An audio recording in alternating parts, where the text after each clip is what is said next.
स्वागत है आप सभी लोग का। तो मैं आज आप लोग के लिए सबसे बड़ी जानकारी लेके आ चुका हूं। जी हां, अगर आप भी क्लास 10th पास एसएससी जीडी की तैयारी करते हैं तो आप लोग के लिए सबसे बड़ी अच्छी गुड न्यूज़ में लेके आ चुका हूं। अगर आप भी भर्ती होना चाहते हो तो इस जानकारी को एंड तक देखो।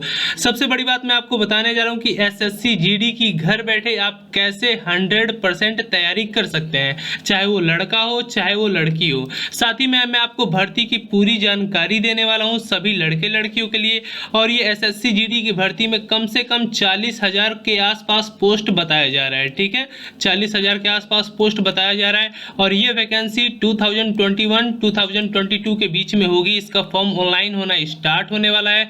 साथ में इसका सिलेक्शन प्रोसेस, इस भर्ती को कैसे कराया जाएगा, पहले फिजिकल मेडिकल एग्जाम जो भी आपका होगा, सिलेक्शन प्रोसेस वो मैं आपको बताने वाला हूं। साथ ही में आपका एग्जाम फिजिकल मेडिकल ये तो बताया ही जाएगा। उसके बाद मैं आप लोगों को बताऊंगा सिलेबस क्या है, कौन सी बुक परफेक्ट है और अपडेट 2021 की नई अपडेट क्या है, कट ऑफ कितने पे बनेगा, अगर आपका परसेंटेज कम रहेगा यानी इसमें नंबर कम लाओगे तो आपको कौन सी पोस्ट मिलेगी, वो मैं आपको बताने जा रहा हूं। तो आज मैं आपको A to Z पूरी इसकी जानकारी दूंगा। इसमें हाइट कितनी लगती है लड़के लड़कियों के लिए, भर्ती होने के बाद सैलरी कितनी मिलती है, इसका क्वेश्चन पेपर कैसा होता है।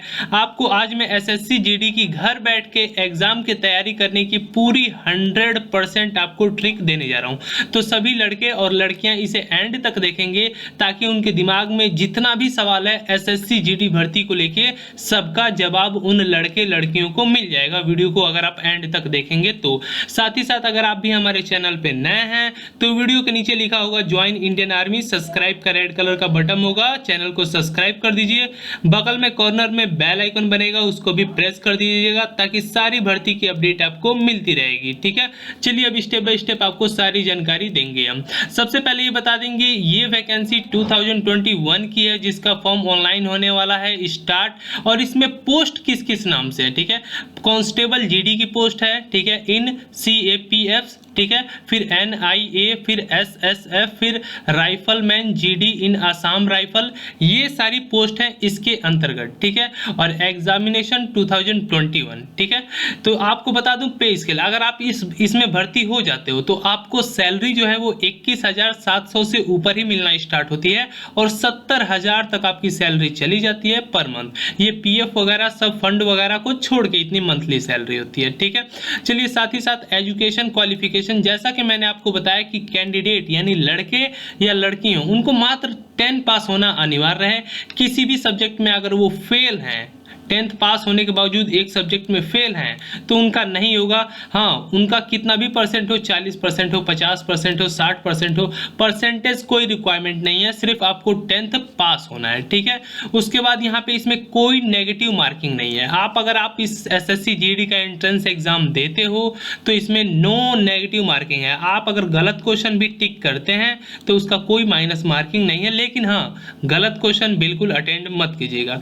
इसमें एज 18 से 23 साल के लड़के लड़कियां अप्लाई कर सकते हैं। छूट के लिए 1-2 साल का अगर कोई छूट होगा तो नोटिफिकेशन में आपको दिख जाएगा किसी भी कास्ट के लिए। ठीक है, इतनी रही ये जानकारी। चलिए अब आपको आगे की जानकारी हम देने जा रहे हैं जो मोस्ट इंपॉर्टेंट है। ठीक है, ये तो एलिजिबिलिटी थी। अब बात कर लेते हैं फिजिकल टेस्ट के लिए। इसमें 2 भाग है, पीएसटी, पीईटी। ठीक है, इसका मतलब क्या होता है, ठीक है, physical eligibility test, standard test. ठीक है, यहाँ पे सबसे पहले बात ध्यान रखिए कि जो आप अगर एलिजिबल हैं तभी आप फॉर्म अप्लाई करेंगे, नहीं तो मत कीजिएगा। ठीक है, यहाँ पे कह रहा है मेल एसटी के लिए 162.5 सेंटीमीटर हाइट होने चाहिए। ठीक है, यहाँ पे फीमेल जनरल में जो आती हैं या एसटी में आती हैं या ओबीसी में आती हैं, लड़कियों की 157 सेंटीमीटर हाइट होनी चाहिए। अगर वही फीमेल एसटी है तो 150 सेंटीमीटर यानी 150 सेंटीमीटर। और अगर वही मेल जनरल में है, जनरल में अगर लड़का है तो उसकी 170 सेंटीमीटर हाइट होनी चाहिए ओबीसी वालों के लिए। ठीक है, इस बात का ध्यान रखिएगा। ठीक है, यहाँ पे देख सकते हैं SC ST OBC 80 centimetre chest वगैरह आपको होना चाहिए, 5 सेंटीमीटर फुलाना पड़ता है। मेल एसटी के लिए चेस्ट 76 है, फुला के 5 सेंटीमीटर। फीमेल के लिए कोई चेस्ट रिक्वायरमेंट नहीं होती है। और रनिंग के बारे में अब हम इसके बाद आपको बताने जाएंगे। रनिंग अक्सर 1600 मीटर या 2400 मीटर दौड़ाई जाती है, जिसमें नियमित रूप से टाइम आपको वही 6 मिनट 7 मिनट के आसपास ही दिया जाता है। ठीक है, इस बातों का ध्यान रखेंगे। ठीक है, तो फिर पहले एग्जाम ज़्यादा इंपॉर्टेंट होता है, उसके बाद रनिंग वाले इंपॉर्टेंट होते हैं, ये आप लोग को पता है। ठीक है, लेकिन इससे रिलेटेड जो था टाइमिंग आप लोग की फिक्स होती है ग्राउंड के, आपको अगर 1600 मारना रहता है या 2400 मारना रहता है या 5 किलोमीटर मारना रहता है, तो जैसे पुलिस में दी जाती है उसी प्रकार से इसमें भी दी जाती है। सबसे ज़्यादा दौड़ आर्मी की टफ होती है, आप लोग को पता होगा। ठीक है, तो दौड़ की कोई दिक्कत नहीं है, अगर आप 1 महीने भी तैयारी कर देंगे तो निकल जाएगा। ठीक है, और सबसे जो इम्पोर्टेंट है वो मैं आपको बताने वाला हूँ, इसका जो सिलेक्शन प्रोसेस है। क्या है सिलेक्शन प्रोसेस? ठीक है, सबसे पहले ये भर्ती आती है तो आप इसका फॉर्म अप्लाई करेंगे। फॉर्म अप्लाई करने के बाद आपका एडमिट कार्ड आएगा। एडमिट कार्ड आने के बाद आप कंप्यूटर बेस्ड एग्जाम देंगे, जो कंप्यूटर पे बैठ के देंगे, जो आपका इंग्लिश और हिंदी दोनों में क्वेश्चन पेपर होगा। ये गुड न्यूज़ है। ठीक है, आप एग्जाम देने के बाद जब आपका रिजल्ट आएगा तो आप उसके लिए फिजिकल का टेस्ट, ये वाले टेस्ट देंगे। ठीक है, दौड़, रनिंग और सब कुछ चेक होगा। आपका जो शरीर है उसका पूरे एक्सरे होगा, यूरिन टेस्ट होगा, सब कुछ, मतलब आपका बॉडी का A to Z आपका बॉडी पार्ट चेक होगा, आंख, दांत, कान सब कुछ चेक होगा। ठीक है, सब कुछ चेक होगा। उसके बाद मेडिकल टेस्ट में ये आ जाता है, सब कुछ चेक होगा। उसके बाद आप लोग का जो फाइनल कट ऑफ बनता है, फाइनल चार्ट जारी होता है, उसमें आपको सेलेक्ट किया जाता है। ठीक है, उसके बाद आपकी ज्वाइनिंग लेटर आ जाता है, उसके बाद आपकी ट्रेनिंग स्टार्ट हो जाती है। इतनी बातों को याद रखिएगा। ठीक है, ये सिलेक्शन प्रोसेस था। और ये जो भर्ती होती है ना, वो ऑल ओवर इंडिया सभी लड़के लड़कियों के लिए आती है, ना कि ये एक किसी पर्टिकुलर राज्य के लिए आती है। जैसे उत्तर प्रदेश के लिए आ गई, चाहे बिहार के लिए, चाहे असम, गुजरात, चंडीगढ़, मध्य प्रदेश, उड़ीसा, मतलब ऐसे एक पर्टिकुलर राज्य के लिए नहीं आती, ये ऑल ओवर इंडिया सभी के लिए आती है। इस बातों का ध्यान रखेंगे। ठीक है, अब बात कर लेते हैं इसका सिलेबस। ठीक है, इसके सिलेबस और क्वेश्चन पेपर पे बात कर लेते हैं। जैसा कि मैंने बताया कि मैं आज इसकी आपको सब कुछ जानकारी देने वाला हूं कि घर बैठे आप कैसे इसकी तैयारी कर सकते हैं। मैंने फिजिकल के बारे में बता दिया होगा कि फिजिकल में आपको दौड़ वगैरह, पुशअप, पुलअप, ये सब थोड़े बहुत आप एक्सरसाइज करते रहेंगे तो फिजिकल निकल जाएगा। अगर घर बैठे आप डेली शाम को आधे घंटे भी एक्सरसाइज करते हैं तो निकल जाएगा, चाहे वो लड़का हो चाहे वो लड़की हो।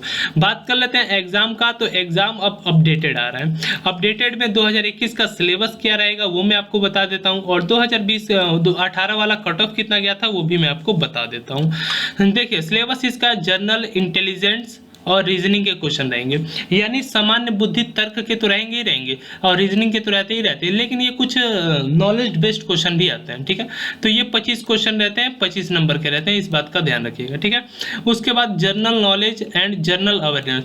जनरल नॉलेज यानी जीके हो गया, और जीएस यानी जनरल साइंस तो इसमें इंक्लूड रहेगा ही, और जनरल अवेयरनेस यानी करंट अफेयर के कुछ क्वेश्चन जो आपके डेली न्यूज़पेपर अगर आप पढ़ते होंगे या कुछ ऐसा यूट्यूब पे देखते होंगे करंट अफेयर वाला वीडियो, तो उसमें आपको अक्सर ये अटैच क्वेश्चन मिल जाते होंगे।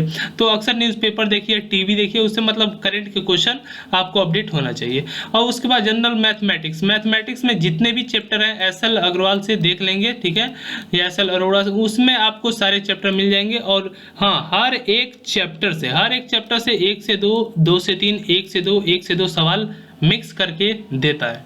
और यहाँ पे आप सेलेक्टेड है, या तो हिंदी सेलेक्ट कर सकते हैं या तो इंग्लिश सेलेक्ट कर सकते हैं। CBSE बोर्ड से हैं तो इंग्लिश में भी कर सकते हैं, वहाँ पे इंग्लिश के सारे क्वेश्चन रहेंगे। और UP बोर्ड से हैं तो हिंदी में सेलेक्ट करके हिंदी से इसके भी 25 क्वेश्चन रहते हैं। टोटल 100 क्वेश्चन होता है और यहाँ पे 100 नंबर का होता है। टाइम आपको 90 मिनट दिया जाता है। अगर आप 80 से ऊपर क्वेश्चन सही अटेंड करते हैं तो आपकी पॉसिबिलिटी जो होती है 80% होने की चांस होती है। अगर आप जनरल में आते हैं, OBC में आते हैं तो, नहीं तो SC ST वालों के लिए तो 50-60 से ऊपर ही करने पे ले लिया जाता है। ठीक है, तो यहाँ तक कट ऑफ की बात करें तो पिछले साल के आप कट ऑफ भी उठा के देख सकते हो। यहाँ तक मैंने आपको बताया कि ये सिलेबस क्या। अब रही बात क्वेश्चन पेपर की, तो क्वेश्चन पेपर मेरा प्रयास है कि आप लोग को इस साल के जितने भी नए अपडेटेड सैंपल पेपर आया उसका मैं क्वेश्चन पेपर दूं। तो वो अगर क्वेश्चन पेपर चाहिए तो सिंपली आप कमेंट करेंगे या डिस्क्रिप्शन बॉक्स में लिंक चेक करेंगे, वहाँ पे क्वेश्चन पेपर मिल जाएगा, नहीं तो मैं वहाँ पे ऐड कर दूंगा। साथ ही में चैनल को सब्सक्राइब कर लेंगे तो सारी अपडेट आपको मिलती रहेगी। हाँ, पर्सनली कुछ अगर हमसे आपको बात करना है, अगर आपको पर्सनली कुछ सजेशन या आइडिया चाहिए तो आप इंस्टाग्राम पे सर्च कर सकते हैं राकेश SY2 RAKESHSY2। फॉलो करोगे, मैसेज का ऑप्शन दे देगा, वहां पे मुझसे बात कर सकते हो। मैं डेली 1-2 घंटे देता हूँ। और भी कोई क्वेश्चन है तो कमेंट करो, कमेंट में आपका जवाब दे दिया जाएगा। यहाँ तक वीडियो देखने के लिए धन्यवाद। जय हिंद, जय भारत।